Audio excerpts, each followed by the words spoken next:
The years after the clan invasion saw the flourishing of innovation throughout the Inner Sphere, no matter the Great House.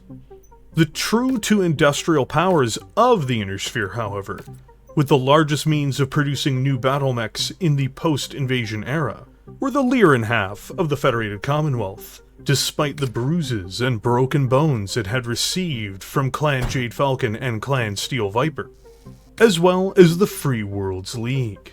In Technical Readout 3055, there is a massive groundswell of not only new battlemech chassis, but a new approach in how to adapt what technologies were available to create wholly new roles for battlemechs that had either been lost to the Inner Sphere with the fall of the Star League, or were entirely new roles that had never been seen before. The mech being covered in this video is a wild evolution of a single weapon-focused machine, combining it with every possible advantage to create a sniper, or a long-range support platform, which at the time of its introduction would be a revolution in mech design. Coventry Mechworks would be the organization that conceptualized and built the ultimate one-hit wonder, the Hollander. Enemy forces will inevitably overrun this area, but we have been tasked with holding them back for as long as possible. A light mech weighing in at 35 tons, the Hollander would be manufactured on the world of Coventry, by Coventry Metalworks no less, in response to the clan invasion. One of the great problems that the Inner Sphere had faced at every step of the invasion was in the realm of weapon systems. To be frank, clan weapons not only weigh less, and often do dramatically more damage, but they also have a tendency to go further, or have no minimum ranges as compared to their Inner Sphere counterparts. A clan PPC weighs 1 ton less, does 5 damage more, and goes the same range, for instance, as an Inner Sphere ER-PPC. At long ranges, these shortcomings are made ever more evident, but there is one long distance, utterly devastating offensive tool that the Inner Sphere had access to, that while not being on parity with its clan counterpart, was close enough in every other respect to make this system the go-to choice for many mech designs. But particularly this was usually reserved for heavier mechs. This is the Gauss Rifle, which weighs in at 15 tons from the Inner Sphere. While yes, its clan counterpart is 12 tons, this is the only meaningful difference between the two. For the Inner Sphere, this is an enormous boon compared to its other options. When the Hollander was being proposed, Lyran designers and engineers at Coventry faced this dilemma, and came to the same conclusion that many other manufacturers would in the mid to late 3050s, which was the best way for the Inner Sphere to even the playing field with its invading counterparts, was to invest in Gauss weaponry, where and when possible. From the start, this light mech was built to be a mobile gun platform, which was meant to engage and annihilate light and medium clan forces in support of other Inner Sphere lighter assets, by delivering crippling or killing blows even to enemy battlemechs. To achieve this, it is the first Inner Sphere light mech ever to be built and armed with a full-size Inner Sphere Gauss Rifle. There is no other purpose for this mech's existence, beyond being a Gauss Rifle.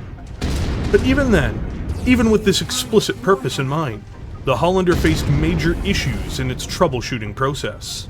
The biggest problem of all came in the form of not being able to match the original specifications called for in its development. The Hollander was envisioned as starting with significantly more armored plating, almost 50% more than it would eventually be delivered with. The problem was, as the first test builds were put together, engineers would discover that the mech not only was sluggish, and not just lacking in agility, but it would have trouble operating and moving. This didn't even begin to address that the BZK series were meant to have some ability to move, at least at a moderately paced speed. Worse still, the Gauss Rifle would have trouble keeping on target in this configuration too. Rather than being burdened with a mech which was increasingly resembling an urban mech than the mobile gun platform Coventry had originally wanted, the decision was made to reduce its armored protection as yet another compromise in the configuration of the battlemech, in order to give it the full functionality of the original promise the machine was meant to deliver. Much to the relief of the engineers at Coventry, The solution worked, and the Hollander prototypes were able to target and track their targets with the ease they'd always intended, making it one of the most dangerous inner-sphere light support mechs of its era. This change would result in the Hollander entering production by 3054 as the BZK-F3, and from there, the inner sphere and war, I would argue, would never be the same again. A mech so successful that 5 years later the clans would in essence mimic it for themselves, regardless of whatever they may say otherwise, with the ever-dangerous Pack Hunter. One of the most noteworthy things about the Hollander as well is, unlike its clan knockoff, it has one of the most crucial things in common with the much derided urban mech, and that also flies in the face of typical Lyran procurements and manufacturing. That is, the Hollander was built to be exceptionally affordable for what it is. It has no XL engine, and only endo steel and ferrule fibers as truly advanced technologies outside of its Gauss rifle. The chassis, in other words, is inexpensive, and this means that the Federated Commonwealth's forces, as well as mercenaries, would buy large volumes of these battlemechs to face off against their clan counterparts, much to the horror of their enemies. Hollanders are never intended to be alone, in essence. They are always deployed with a lance, just like almost every other battlemech. When large formations use significant numbers of these relatively quick platforms for their armaments, it could spell doom for clan stars or other formations which find themselves being hunted by these repositioning monsters, while they attempt to engage more serious forces. No contact with the armed forces of the Federated Commonwealth, or even forces like the legendary Northwind Highlanders, could be taken for granted to not have these unkind devils lurking in the background for their clan opposition to feel its sound barrier breaking fury. The Hollander wasn't without faults, of course, but it was good enough. It is easy to build in large numbers. It is exceptional at delivering deadly attacks against their intended targets. And it's not too expensive as to avoid risking it in combat. The Hollander was the perfect hard counter to clan battlemechs, especially when deployed in numbers as mentioned before, and in support of combat formations and operations. Throughout its deployments during the clan invasion as well, it would be found that this cannon was just as effective at delivering death blows to clan heavy mechs too, making them even better dedicated mech killers than they were originally intended to be. The Hollander is one of the most significant contributions to not only the armies of the Inner Sphere during the clan invasion, but to manufacturing, design, tactics, and warfare's evolution during the clan invasion and beyond. It would evolve with time as well, earning several new variants as well as whole new upgrade models, namely in the form of the Hollander 2 and Hollander 3. Battlemechs don't often get sequels, unless the original delivers in a very real way. Most Mechwarriors on the other side of the Hollander pray it doesn't deliver a 125 kilogram nickel iron slug directly to them.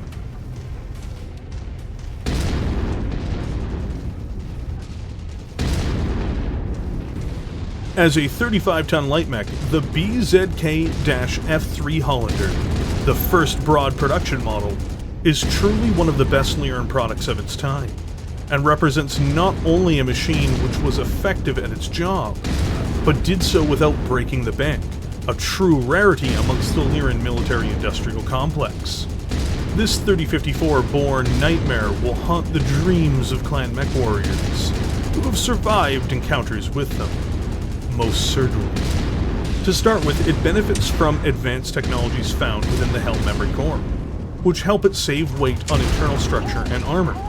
This appears with it first benefiting from endo steel for said internal structure. Because there are no real alternatives at the time, it uses a standard gyro and cockpit as well. When it comes to its onboard electronics, it is served by reliable, but not spectacular systems. First, it has a Tharhess Muse 54-58K for its communications package, and then for its targeting and tracking, it has a Cyclops 9 system. The communication system plays no role in any special abilities the Hollander may have in advanced rules, though it is possible that its Cyclops 9 targeting system could be tied to one of its quirks, at least in some distant way. The baseline quirks of the standard Hollander are unsurprisingly tied to its single system. First of all, it has the stabilized gun quirk for the Gauss rifle, which is terrifying. This means when it is being used in a game with advanced rules, this cannon will be able to be fired on the move with minimum penalties. Whether standing still or running, this gun will be on target. That is something to remember. It also has the reinforced legs quirk, though this does very little for the mech on the table. It has this rule to reflect the fact that the Hollander's legs are built explicitly to handle the massive recoil of the Gauss rifle, as well as to help the battlemech line up targets. Finally, it has the unbalanced trait, meaning that if the Hollander is caught in poor terrain conditions, or takes enough damage to force a piloting check, inexperienced pilots may find that their battlemech tumbles to the ground. In other words, Mechwarriors should avoid getting shot and try to avoid piloting skill rules when they are in this particular mech. Light mechs are often tied to movement, as it is something their lighter structures can do better than heavier mechs, all while doing it for less. For the Hollander, this is no different, but the battlemech's engineers had to measure several factors behind the engine decision they would make. First and foremost, the Hollander was meant to be an inexpensive platform when it was proposed, which basically excluded it from embracing the inner sphere's expensive and frankly flawed due to their durability issues, extra light fusion engines. Next, it needed to have enough weight saved for it still to be able to mount its main gun. Worst of all, the Hollander would need some degree of maneuverability and speed in order to achieve its mission goals. A compromise was made by giving the battlemech a 7-ton Omni 175 Fusion standard engine, which gives it a maximum speed of 86 km per hour, or 8 movement points in the tabletop game. During the Succession Wars, for a mech with this kind of role, this kind of movement would have been acceptable. Not good, perhaps leaning towards mediocre. It would have been something which would have not condemned the Hollander to too much criticism. During the Clan Invasion, which had much more intense battles using significantly more advanced technologies, this kind of movement could be a problem, especially since it's one of the only true defenses the Hollander has. But, truth be told, its 86 kilometers movement isn't the end of the world. If the mech is used wisely, redeploys, and avoids battles of maneuver, it will be an extremely effective, cheaper asset to bludgeon its intended targets to death with. Normally, at this part of the video, I have a graphic which says offensive systems, implying that there is more than one system on board. The Hollander, of course, kind of flips this around. Even some prior, heavily weighted into one weapon system's battlemechs have at least small lasers, or a few medium lasers to back them up.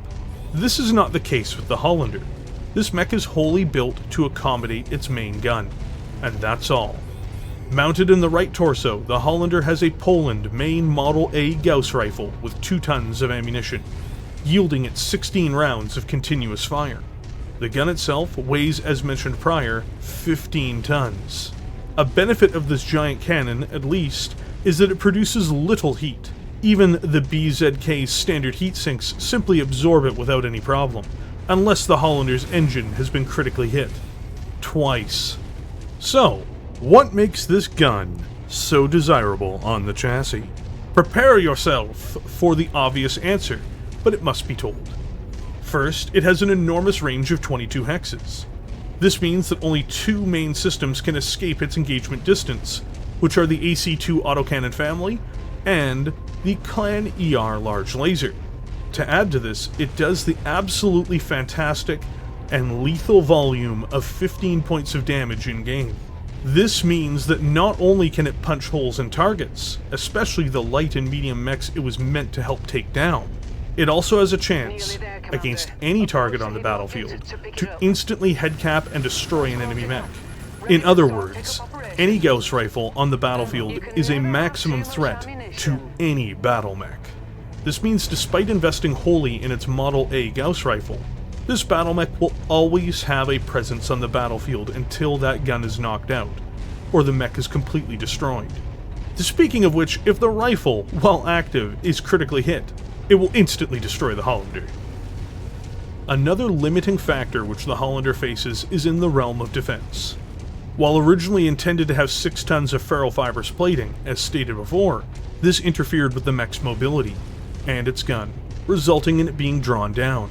The conclusion to that decision, however, is that the Hollander has 4 tons of ferro fibrous plating, giving it 72 points of protection overall. This means that its armor is very, very limited, meaning even a hit from a single PPC bolt in the side torso can penetrate and strike internally. While 4 tons isn't the end of the world for most mechs in this weight category, they typically have speed backing it up. The Hollander, while not an urban mech in terms of speed, is not fast, especially when put up against some of its clan peers. In short, the Hollander isn't fast enough to consistently avoid being hit, though it can generate some defensive bonuses if it is trapped in the open, and it is too little protected to take hits consistently. It doesn't have an XL engine at least, which does make it more durable, but if its Gauss rifle is critically hit, the mech will be destroyed, as there was no tonnage left to install a case for it. The Hollander is a fascinating addition to battletech, and in particular to the Lyran Commonwealth, and many mercenary forces. The Gauss rifle must always be respected, and while the rest of the mech may lack in speed to some extent, and may be limited in its protection, it has the ammunition and range to frankly stay at longer engagement distances and deliver horrifying destruction from afar. This mobile, heavy cannon, which is in essence what the Hollander is at its core, fulfilled a necessary role for the armed forces of the Federated Commonwealth, and later the restored Lyran Commonwealth Armed Forces, as well as the mercenaries across the board who were engaging in active conflicts with clan forces. What a surprise it must have been for Clan Jade Falcon in particular when these innovative designs began to appear on the field, firing on targets from afar as other light mechs screened them and pulled targets away. What a disaster it must have been for some as they watched their commanding officers and starmates battlemechs be decapitated by a flash of magnetic fire and a blur of silver. Despite the very clear weaknesses, the BZK-F3 Hollander, when deployed doctrinally, is one of the most effective weapons of war produced by the Inner Sphere in the later portions of the clan invasion, through to the FedCom Civil War. Even in the Dark Age, these 35-ton death dealers would be very effective when deployed smartly. Often, the opposition simply will never know what destroyed them until it's too late. But the story of the Hollander doesn't end with its base form, as there would be evolutions of this design, even if they are perhaps flawed evolutions of it. In terms of the original 35-ton chassis, many Mechwarriors would find the limiting role of the F3 Hollander too much to handle, having no backup weaponry to speak of on a light mech, in the potentially chaotic engagements they might find themselves in, and as a result they gave the F3 a mixed reputation depending on the behavior of their commanders. The BZK-G1 was built as an attempt to bridge the gap between the original idea of the Hollander and the concerns of these pilots. First, the Gauss rifle is removed in favor of an LB-10X autocannon, and the spare weight is immediately put to work. 2 medium lasers are installed to attempt to guard the mech more readily in close, and then its plating is upped to 6 tons, where it was originally meant to be, yielding 107 points of defense. While this is a popular model, in my opinion it's just not as capable as the original in fulfilling its mission goal. The extra plating is helpful, but it's there because the mech now has a shorter range, and may be committed to a more upfront engagement. If fighting clan mechs, it will still not be very long-lived, at least in my opinion. Next, its autocannon, while powerful, has the aforementioned shorter range, as well as the fact that it just hits with a smaller impact. While yes, 10 points of solid damage or 10 points of cluster can be helpful, it's not entirely as decisive as eliminating a target in potentially one hit, or plunging into the internal structure of an enemy light mech in a single round, in a crippling blow. It takes away the F3's greatest strength, in an attempt to shore up its weaknesses, which makes the G1 a half measure. It is most certainly still a dangerous mech, an LB-10X autocannon must be respected, but it is not feared in the same way as a Gauss rifle. The G1 would be introduced in 3056. Mentioned in the back of Technical Readout 3150, the Hollander BZK-G2 is another, newer take on the original, this time emerging during the Dark Age. At this time, it has no official record sheet that I'm aware of, nor does it have any entry on the master unit list. However, we do know that this variant exists, and is primarily armed with a light Gauss rifle as well as a supercharger. Without having its full cannon rule set, at least that I've been able to find as mentioned before, it's simply hard to determine the full use of this machine. I will, however, be so bold as to say that this variant once again lacks the direct killing power of the Gauss rifle, but trades it apparently for more range and speed, making it likely a better harasser than any prior model. This can't be confirmed as of this time, however. The Hollander was an exceptionally successful design, so much so that there would be two successors to it, which attempt to fix the issues of the original chassis in order to better fulfill its roles, albeit at a higher tonnage or cost. These mechs are their own entities, their own beasts, as it were, and will be covered later by their own mech videos. But it would be almost criminal to not mention that they do indeed exist, and they bring an updated take to the Hollander as a whole. The Hollander 2 weighs in at 45 tons to attempt to hide some of the original's problems, while the Hollander 3, which weighs 35 tons and is a product of the Dark Age, uses substantially more sophisticated and expensive internal systems. I look forward to covering these machines at a later date.